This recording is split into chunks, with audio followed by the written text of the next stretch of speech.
আয়েশা রাদিয়াল্লাহু আনহাও তিনি আনন্দ বোধ করতেন যে রাসূল সাল্লাল্লাহু আলাইহি সাল্লামের অন্যান্য স্ত্রীদের বিয়ে হয়েছে পৃথিবীতে, আর আমার বিয়ে হয়েছে রাসূল সাল্লাল্লাহু আলাইহি সাল্লামের সাথে সপ্ত আসমানের ঊর্ধ্বে। উম্মুল মুমিনিন আয়েশা রাদিয়াল্লাহু আনহা এটাও আনন্দ বোধ করতেন। কিন্তু আজকে আফসোসের সাথে বলতে হয়, তথাকথিত সেই বাতিল শিয়া সমাজ উম্মুল মুমিনিন আয়েশা রাদিয়াল্লাহু আনহাকে ব্যভিচারী বলে সবসময় তারা সম্বোধন করে থাকে। সেই বাতিল শিয়া সমাজ আজকে কথা প্রসঙ্গে বলছি, সেই ইয়ামানে সৌদির যে হামলা, সেটা কি জন্য হামলা? সাধারণ মানুষ তো অনেকে বুঝি না, অনেকে মনে করছে যে ইয়ামান একটা মুসলিম দেশ, সেখানে সৌদি কেমনে হামলা করছে, এটা কিভাবে হতে পারে? আসলে বিষয়টি একটু জানা দরকার, বিষয়টি একটু বোঝা দরকার।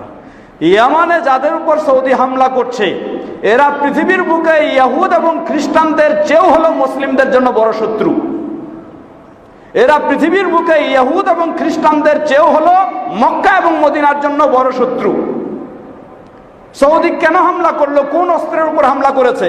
ওই অস্ত্রগুলির উপরে সৌদি হামলা করেছে ধ্বংস করার জন্য, যেই অস্ত্রগুলি তারা প্রস্তুত করে রেখেছে যে কোনো মুহূর্তে মক্কা ও মদিনাকে হামলা করার জন্য। যেই অস্ত্রগুলি ওই ইয়ামানের হুসি সম্প্রদায় মক্কা মদিনায় হামলা করার জন্য প্রস্তুত করে রেখেছে, একেবারে প্রস্তুত, এবং তারা হুঁশিয়ারে উচ্চারণ করেছে যে কোনো মুহূর্তে তারা মক্কা মদিনায় হামলা করবে, সৌদি হামলা করেছে সেটার উপর, সেটাকে দমন করার জন্য।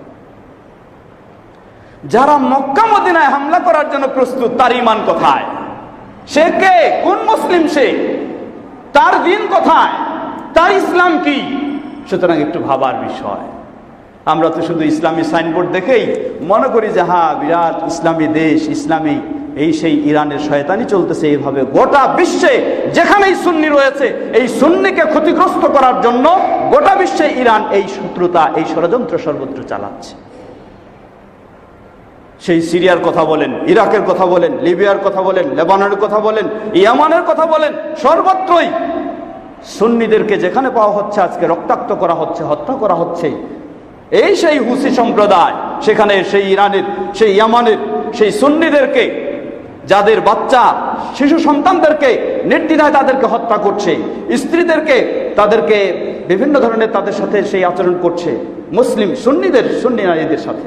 সুতরাং এই হুসি সম্প্রদায় কেউ মুসলিম কোথায়? তারা কিসের মুসলিম হতে পারে?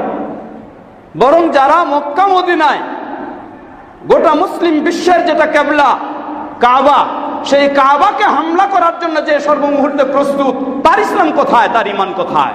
কোনো সন্দেহ করার সুযোগ নেই, সে হলো ইহুদ খ্রিস্টানদের চেয়েও আর ওই মুসলিমদের জন্য বড় শত্রু। সেই কারণে সৌদি আজকে তাদের উপর হামলা করেছে। তাদের উপর হামলা করে নাই, তাদের অস্ত্রের উপর হামলা করে অস্ত্রগুলিকে নষ্ট করার চেষ্টা করেছে, যেন এই করতে না পারে। আল্লাহ সুবহানাহু ওয়া তাআলা সেখানে শুধু নয়, পৃথিবীর যেখানেই মুসলিমদের, মুসলিম নামে হোক আর অনামেই হোক, মুসলিমদের শত্রু যেখানে রয়েছে, আল্লাহ সুবহানাহু ওয়া তাআলা সকল শত্রুদেরকে ধ্বংস করে দিন।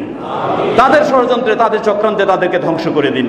সর্বত্র মুসলিমদেরকে কোরআন ও সহিহ সুন্নাহর আলোকে সুপ্রতিষ্ঠিত হওয়ার তৌফিক দান করুন।